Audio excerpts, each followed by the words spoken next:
ताज़ा घडामोडी पाहण्यासाठी आमच्या चॅनलला सबस्क्राईब करा, लाईक करा, शेअर करा आणि बेल आयकॉनला प्रेस करा. A7 न्यूजमध्ये आपले स्वागत. हेमंत पाटलांच्या उमेदवारीला प्रचंड विरोध.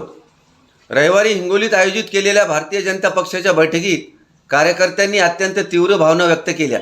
महायुतीचे उमेदवार हेमंत पाटील यांच्यावर नाराजी व्यक्त करीत विरोध दर्शविला. महायुतीने 3 दिवसात उमेदवार बदलला नाही तर पक्षाचा राजीनामा देण्याची तयारी अनेक कार्यकर्त्यांनी दाखवली.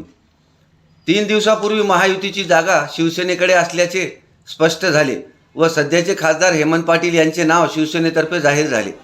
तेव्हापासून भाजपच्या कार्यकर्त्यातून मोठी नाराजी व्यक्त होऊ लागली आहे. समाज माध्यमावरून जाहीर होणाऱ्या या नाराजीला माजी खासदार ॲडव्होकेट शिवाजी माने यांनी चांगला तडका दिला. कार्यकर्त्यांची अवस्था शेतमालाप्रमाणे झाली असून जसा शेतमालाला भाव नाही तसाच कार्यकर्त्यांनाही भाव नाही अशी खंत व्यक्त करत हेमंत पाटील यांची उमेदवारी कार्यकर्त्यांना विश्वासात न घेता जाहीर केल्यामुळे पक्ष अडचणीत आल्याचे त्यांनी सांगितले. उमेदवारी जाहीर झाल्यानंतर पहिली बैठक रविवारी हिंगोलीत घेण्यात आली. यामध्ये मतदारसंघातील भारतीय जनता पक्षाच्या 3 आमदारासहित सर्व 6 मतदारसंघातील प्रमुख पदाधिकारी व नेते मंडळी उपस्थित होती. सर्व 6 मतदारसंघातील तालुका पातळीवरील कार्यकर्त्यांनी या बैठकीत आपल्या भावना व्यक्त केल्या. एकाही कार्यकर्त्याने हेमंत पाटील यांच्या उमेदवारीचे समर्थन केले नाही. मागील 5 वर्षाच्या खासदारकीच्या कार्यकाळात हेमंत पाटील यांनी भाजपच्या एकाही कार्यकर्त्याचे काम केले नाही किंवा कोणालाही जवळ घेतले नाही अशाच भावना व्यक्त झाल्या आहेत. मागील 5 वर्षात भाजपच्या सर्वच नेत्यांनी अगदी मतदान केंद्र स्तरावर संघटन उभे केले. पक्षाच्या या सर्व मेहनतीचा लाभ पक्षाला होणार नसल्याने कार्यकर्त्यांनी थेट राजीनाम्याची भाषा व्यक्त केली आहे.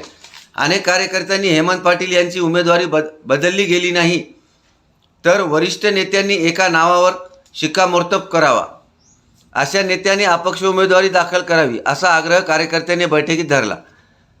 यावेळी ग्रामीण भागातील अनेक पदाधिकारी खिशात राजीनामे घेऊन आले होते. नेते मंडळींनी आज कुणीही राजीनामा देऊ नये अशी विनंती केली. सोमवारी उपमुख्यमंत्री देवेंद्र फडणवीस हे परभणी येथे येणार असून तेथे सर्व नेते एका शिष्टमंडळाच्या स्वरूपात त्यांची भेट घेतील असे आजच्या बैठकीत ठरविण्यात आले. येत्या 3 दिवसात उमेदवार बदलला नाही तर पक्षातर्फे एक अपक्ष उमेदवार उभा करावा व सर्व नेते पदाधिकाऱ्यांनी झटून कामाला लागावे असे तूर्त निश्चित झाले.